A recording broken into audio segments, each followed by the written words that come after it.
স্বাগতম ক্রিকেট ফ্রেন্ডসের নিয়মিত আয়োজন টোটাল ইম্প্যাক্টে আমি সৈয়দ সামি আছি আপনাদের সঙ্গে। কিছুদিন আগেই কিন্তু বিসিবি নির্বাচন অনুষ্ঠিত হয়েছে। নির্বাচনের পরে কিন্তু আসন্ন বাংলাদেশ প্রিমিয়ার লিগটা নিয়ে কিন্তু দৌড়ঝাঁপ শুরু করেছে বিসিবির নবনির্বাচিত কর্মকর্তারা।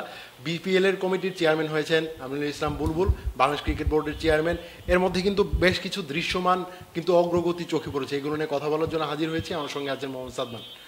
স্বাগতম। ধন্যবাদ। কিরকম দেখছেন বিপিএল নিয়ে দৌড়ঝাঁপ? আমরা আসলে ডিসেম্বরে জানুয়ারিতে বিপিএলটা হবে কিনা এটা নিয়ে একটু শঙ্কা ছিল, সেই শঙ্কাটা কি চলে গেছে কিনা? না, এখন কিন্তু কাজ আসলে শুরু করে দিয়েছেন। আমরা কিন্তু প্রথমেই বলছিলাম যে এই নির্বাচনটা হওয়ার পরে তাদের প্রথম কাজটা হবে বিপিএলটা কিভাবে টাইমলি করা যায়। যেহেতু আমাদের সামনের বছর একটা ওয়ার্ল্ড কাপ রয়েছে, সো এই বিপিএলটা কিন্তু আমাদের জন্য খুব গুরুত্বপূর্ণ একটা টুর্নামেন্ট ছিল। সো সেই হিসাব করেই আমরা দেখতে পাচ্ছি যে গতকাল রাতে আসলে নিউজগুলো আসছিল যে বিভিন্ন আপডেট এসেছে বিপিএল সংক্রান্ত, এবং আজকে মিডিয়া কমিটির চেয়ারম্যান যিনি রয়েছেন আমজাদ হোসেন, তিনি সাংবাদিকদেরকে জানিয়েছেন যে এই জিনিসগুলো আসলে কনফার্ম করেছেন। আমরা গতকাল রাতে আসলে যেগুলো জেনেছিলাম সেগুলো মোটামুটি কনফার্ম করে ফেলেছেন। সো এই 28 তারিখ পর্যন্ত হচ্ছে, এই মাসে 28 তারিখ পর্যন্ত হচ্ছে যে ফ্র্যাঞ্চাইজিদের নাম দেওয়ার, লিস্ট দেওয়ার শেষ সময়সীমা, এবং আমরা শুনতে পাচ্ছি যে 17 নভেম্বর প্লেয়ার্স ড্রাফটটা হতে পারে। সো এছাড়াও আরও কিন্তু অনেকগুলো বিষয় রয়েছে। আচ্ছা, আমরা যদি বলি এখন ফ্র্যাঞ্চাইজিরা আসলে বিপিএল থেকে অনেকটা লাভবান হয় না, তারা লসের মুখ দেখে, এই কারণে আসলে তারা বিপিএল এ থাকতে চায় না। অনেক ফ্র্যাঞ্চাইজি কিন্তু সময়ের পরিক্রমায় কিন্তু সরে গেছে, বড় বড় বেশ কয়েকটা ফ্র্যাঞ্চাইজি ছাড়া। এবার কিন্তু ফ্র্যাঞ্চাইজিদের জন্য বিপিএল এর আয়োজকরা তারা কিন্তু বড় একটা ধামাকা নিয়ে কিন্তু হাজির হয়েছে। বিভিন্ন লাভের অঙ্ক আসলে শোনা যাচ্ছে, তারা আসলে কিভাবে লাভবান হতে পারে। তাছাড়া বিপিএল এর যে একটা আর্নিংস হবে সেখান থেকেও লভ্যাংশ দেওয়া হবে, এরকম একটা প্রস্তাব কিন্তু দেওয়া হয়েছে। এই বিষয়গুলো নিয়ে, এই বিষয়গুলোর জন্যই কিন্তু আসলে বিপিএল অনেকটা পিছিয়ে ছিল, যে অন্যান্য দেশের ফ্র্যাঞ্চাইজিগুলো যেভাবে রান করে সেভাবে কিন্তু রান করছিল না, এবং সেটার জন্যই কিন্তু তারা একটা ম্যানেজমেন্ট কোম্পানিকে আসলে দায়িত্ব দেয়, আইএমজিকে। সেটা নিয়েও কিন্তু আসলে মাঝখানে ধোঁয়াশা হয়েছিল যে তারা থাকবে নাকি থাকবে না, কিন্তু আমরা কিন্তু মোটামুটি নিশ্চিত হয়েছি যে 3 বছরের জন্য আসলে তারা থাকবে, এবং তারা সার্টেন কিছু জিনিস নিয়ে কাজ করবে, এবং সেই কাজগুলারই আসলে ফল হবে এইগুলা। যে আমরা রেভিনিউ শেয়ারের কথা বলছিলাম, যেটা নিয়ে আসলে ফ্র্যাঞ্চাইজিগুলো সবসময় দাবি ছিল যে রেভিনিউ শেয়ার করতে হবে, তাহলে আসলে বিপিএলের যারা ফ্র্যাঞ্চাইজি তারা লাভবান হবে। সেক্ষেত্রে আরও যেগুলা বিষয় এবার আসতে যাচ্ছে সেখানে হচ্ছে যে বিভিন্ন রাইটস থেকে আসলে টাকার লভ্যাংশ দেওয়া হবে। যেমন আপনি মিডিয়া রাইটস রয়েছে, গ্রাউন্ড রাইটস রয়েছে, টিকিট রয়েছে, সেই বিষয়গুলো থেকে কিন্তু আসলে লভ্যাংশ দেওয়া হবে, এবং 30% এই ভাগটা হচ্ছে যে সবগুলো ফ্র্যাঞ্চাইজির মধ্যে বিতরণ করা হবে। বাকি 70% বিসিবি নিজেদের কাছে রাখবে। আগে যেটা 100%ই বিসিবি নিজেদের কাছে রেখে দিত, সেই জায়গায় ফ্র্যাঞ্চাইজিদের কাছে বন্টন করাটা আমার মনে হয় যে দারুণ একটা ইতিবাচক দিক। এটাই আসলে ফ্র্যাঞ্চাইজিদের দাবি ছিল, যে আপনি যখন এত টাকা দিয়ে আসলে টিম কিনছেন বা টিম রান করছেন, তখন আপনার যদি বোর্ডের থেকে লাভটা না আসে বা বোর্ডের থেকে কোনো কিছু না পায়, তখন কিন্তু আসলে জিনিসটা লসের দিকেই যায়। তবে আরেকটা জিনিস বলা ভালো, যে এর আগে কিন্তু আমরা অনেক সময় দেখি যে বিপিএল এ আসলে ফ্র্যাঞ্চাইজি ফি না দিয়ে অনেক ফ্র্যাঞ্চাইজি খেলেছে, তারপর তাদের বিরুদ্ধে ক্রিকেটারদের টাকা পয়সা তারা দিতে পারছে না, তারপর হোটেল বিল দিতে পারছে না, এরকম কিন্তু অভিযোগ আসছিল। এবার কিন্তু বিসিবি কিন্তু নিশ্চিত করেছে যে 2 কোটি টাকা করে ফ্র্যাঞ্চাইজি ফি কিন্তু তাদের দিতেই হবে। পরবর্তীতে তারা যদি কন্টিনিউ করতে চায়, এটা কিন্তু 15% করে বাড়বে। এই জিনিসটাকে কিভাবে না, এই যে দেখেন, আপনি যদি লাভ পেতে চান আপনাকে আসলে প্রথমে জিনিসটা দিতে হবে, কারণ আপনার এইভাবে না হলে কিন্তু আপনার মানে পুরো টুর্নামেন্টটাই ঠিকমতো রান হবে না। কারণ আপনি যখন ফার্স্টে এরকম একটা অ্যামাউন্ট ফিক্স করে দিচ্ছেন এবং সেটা দিতেই আপনি ফ্র্যাঞ্চাইজিটা পাবেন, এবং আরও কিন্তু রয়েছে যে ব্যাংক গ্যারান্টি বাধ্যতামূলক 10 কোটি টাকা দিতে হবে, যেটা 6 মাস পর্যন্ত আসলে মেয়াদ হয়। প্রত্যেক টুর্নামেন্টের আগে এই বিষয়টা তাদের ক্লিয়ার করতে হবে, এনশিওর করতে হবে। সো আপনি যখন এই জিনিসগুলো এনশিওর করবেন, তখন বিসিবি বাধ্য থাকবে যে তারা যে লভ্যাংশগুলো আছে, যে জিনিসগুলো নিয়ে আসলে তারা ডিল করেছে, সেগুলো থেকে তাদের শেয়ারগুলো দেওয়া। এখন আপনি যদি যে ফ্র্যাঞ্চাইজিরা আসলে দল কিনবে তারা যদি এই ওয়েতে আগান, তাহলে আমার মনে হয় যে জিনিসটা আসলে প্রফেশনাল ওয়েতে যাবে। কারণ আপনি যখন আমরা আগেও দেখেছি যে এরকম ব্যাংক গ্যারান্টি ছাড়া বা আপনার ম্যাচ এন্ট্রি ফি ছাড়াই যখন তারা টুর্নামেন্ট খেলছেন, সেই টিমগুলো কিন্তু, সেই ফ্র্যাঞ্চাইজিগুলোর অবস্থা কিন্তু খুবই খারাপ হয়েছে, এবং শেষ দিকে দেখা গেছে বিসিবিকেই সেটার দায়ভার নিতে হয়েছে। তাদেরকে প্লেয়ার যারা রয়েছে তাদের ফি বিসিবির পক্ষ থেকে দিতে হয়েছে। এই জিনিসগুলো কিন্তু আসলে ফ্র্যাঞ্চাইজি টুর্নামেন্টের সাথে শোভা পায় না।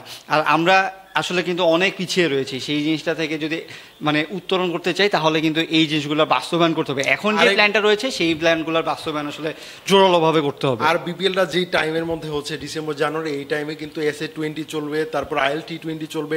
আপনারা কিন্তু ওই মাপের বিদেশি ক্রিকেটার কিন্তু পাবেন না আপনার। সো বিদেশি ক্রিকেটার না পাওয়া যদি তাও যায়, মানে ফ্র্যাঞ্চাইজিরা এই মানে বাহ্যিক যেই ব্যাপারগুলো আছে এই ব্যাপারগুলো যদি সঠিকভাবে হয় তাহলে কিন্তু ভালো একটা টুর্নামেন্ট করা সম্ভব। আর একটা বড় বিষয় হচ্ছে তারা কিন্তু এই যে স্পন্সর যে টিমগুলো থাকে তাদের কিন্তু বিভিন্ন স্পন্সর থাকে, তারা যে ইনভেস্টটা করে সেটা পুরো বিপিএল না করে একটা টিমের উপরে হয়তো করে।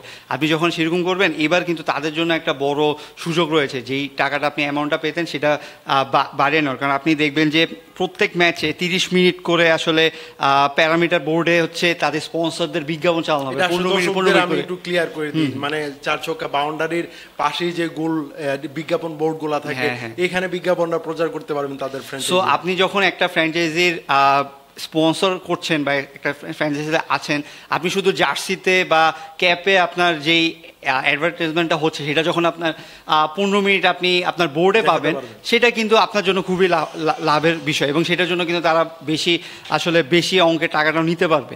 সো এই বিষয়গুলো যদি আসলে বাস্তবায়ন করতে পারে আমার মনে হয় যে বিপিএলটা হয়তো এবার ভালো হবে। কিন্তু এই জিনিসটা আসলে শুরু করতে হবে। আমি বলছি না যে এইবারই হয়তো একদম 100% সাকসেসফুল হবে বা এইবারই একদম খুব সুন্দরভাবে হবে। 80-90% যদি সাকসেসফুল হয় তাহলে আমরা হয়তো বা আগামী বছর আগামী বিপিএল এর যে সময় হয় সেই সময় হয়তো বা আমরা আরো একটা বেটার একটা বিপিএল পাবো। আবার এবার কিন্তু প্রাইজ মানিও বাড়িয়ে দেওয়া হয়েছে, যেটা গত বছর আসলে 2.5 কোটি ছিল, এবার 2,75 কোটি করা হয়েছে এবং রানার্স আপের কিন্তু 1,72,00,000 টাকা। সো এইখানেও কিন্তু আসলে তারা টাকা আসলে বাড়িয়ে দিচ্ছে। সো ফ্র্যাঞ্চাইজি লিগটা তো আসলে পুরোটাই টাকার খেলা, টাকার ঝঞ্ঝানি হবে, টাকার আসলে এখান থেকে ওখান থেকে টাকা আসবে, লাভ হবে, ফ্র্যাঞ্চাইজিগুলা বিল্ড আপ হবে, বড় হবে। কারণ আপনি দেখবেন যে আইপিএলের বা এখন অন্যান্য যেসব ফ্র্যাঞ্চাইজিগুলো হচ্ছে তারা কিন্তু অনেক দিন ধরেই ফ্র্যাঞ্চাইজি চালাচ্ছে, তাদের কিন্তু আসলে মালিকানা চেঞ্জ হচ্ছে না, আর মালিকানা চেঞ্জ হলে অনেক দিন পরে গিয়ে চেঞ্জ হচ্ছে। বাংলাদেশের ক্ষেত্রে কিন্তু এই জিনিসটা আসলে খুবই কম, 2-1টা টিম ছাড়া আপনার বাকি সবগুলো টিম কন্টিনিউ করতে পারে না, প্রত্যেকবারই নতুন করে আসে, তখন মনে হয় যে এবার ভালো কিছু হবে, আলটিমেটলি কিন্তু আসলে হয় না। এবার যদি 5টা টিম বা শোনা যাচ্ছে এবার 6টা টিমও হতে পারে, তারা যদি 5-6টা টিমই যদি ওইরকম 2-3টা ফ্র্যাঞ্চাইজির মতো হয়ে আসে, আমার মনে হয় যে এর চেয়ে ভালো আর কিছু হবে না। আমার যেটা মনে হয় এবারের প্রথম লক্ষ্য হওয়া উচিত আসলে ফ্র্যাঞ্চাইজিদের যাদেরকে দেওয়া হবে তাদেরকে আসলে মানে লং রানের কথা চিন্তা করে ওরকম ফ্র্যাঞ্চাইজিকে আসলে দিতে হবে। এই বোর্ড যেহেতু নতুন হয়ে গেছে, তারা 4 বছরের মেয়াদের জন্য এসেছেন, সো এখন আর কিন্তু মানে কোনো খুচরা বোর্ড নেই, এবার একটা ফুল ফ্লেজ বোর্ড এসেছে। সো তারা যারা আছেন তাদের এই দায়িত্বটা থাকবে যে অন্তত এই 4টা বছর আমরা একই ফ্র্যাঞ্চাইজি দিয়েই আসলে পুরো টুর্নামেন্টটা চালাবো। আর এখন আসলে বিসিবি ওই ডিলটাতেই কিন্তু যাচ্ছে, তারা শুধু লং টার্মের জন্য ফ্র্যাঞ্চাইজিদের সঙ্গে চুক্তিটা করবে, ওই ব্যাপারটা একদম ফ্র্যাঞ্চাইজিদের ভিতরে কি আছে, তাদের আসলে অবস্থান কি, এভরিথিং সবকিছু দেখে শুনে আসলে দেওয়া উচিত। হ্যাঁ, এখন এর আগের বারও কিন্তু এই যিনি বোর্ড প্রেসিডেন্ট ছিলেন তার সাথে একটা ফ্র্যাঞ্চাইজি নিয়ে অনেক কথা হয়েছিল, মিডিয়াতে অনেক কথা এসেছেন, এবারও কিন্তু তিনি সভাপতি হিসেবে নির্বাচিত হয়েছেন। সো সেই ভুলগুলা যে এবার যাতে না হয় সেগুলোর দিকেও আসলে খেয়াল রাখতে হবে।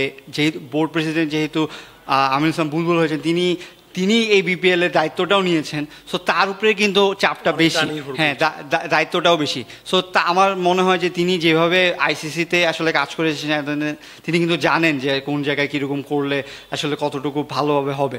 সো আশা করব যে জিনিসটা মানে যেভাবে তারা প্ল্যান করছে সেভাবেই হবে। কিন্তু এইখানে একটা আসলে মানে দ্বিধার বিষয় রয়েছে, সেটা হচ্ছে যে সময়টা একটু কম। আপনি বলছিলেন যে এই প্রোগ্রামটা শুরু হওয়ার আগে যে যেই সময়টা রয়েছে সেখানে আসলে এতগুলো প্ল্যান বাস্তবায়ন করা কতটুকু সম্ভব সেটা, কারণ আপনি ডিসেম্বরের মাঝামাঝি এই সময়টা কিন্তু খুবই কম। সো এখন তারা এই চ্যালেঞ্জগুলো আসলে কতটুকু কিভাবে মোকাবেলা করবে, যে তাড়াহুড়া করতে গিয়ে যদি আপনি ভুল ডিসিশন নিয়ে ফেলেন তাহলে কিন্তু লং টার্ম সাফার করতে হবে আবার। সো আমার মনে হয় যে হয় আপনি পারফেক্টলি করবেন বা চেষ্টা করবেন পারফেক্টলি করা, আর না হয় করবেন না। এটা হচ্ছে কারণ যেভাবে করা হচ্ছে এটা আসলে কোনো উন্নতি তো হচ্ছেই না, উল্টা অনেক মানে মান সম্মানের, বিসিবির মান সম্মান নিয়ে টানানো হচ্ছে। কারণ ইন্টারন্যাশনাল মিডিয়াতেও কিন্তু এগুলো চলে যায় যে কি হচ্ছে না হচ্ছে। আপনি একটা টিমে আমরা দেখেছি যে মালিককে আটকে রাখা হয়েছে, তারা হঠাৎ করে খেলার হোটেল দিতে পারছে না, তারা একটা টিম খেলছে সেখানে কোনো বিদেশি প্লেয়ার নেই। সো এই জিনিসগুলো যাতে না হয় সেই দিকে লক্ষ্য রাখতে হবে।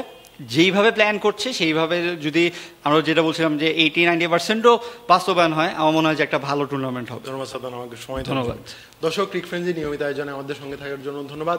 পরবর্তী কোনো পর্বে অন্য কোনো বিষয় নিয়ে আবার কথা বলবো, সেই পর্যন্ত আমাদের সঙ্গে থাকুন।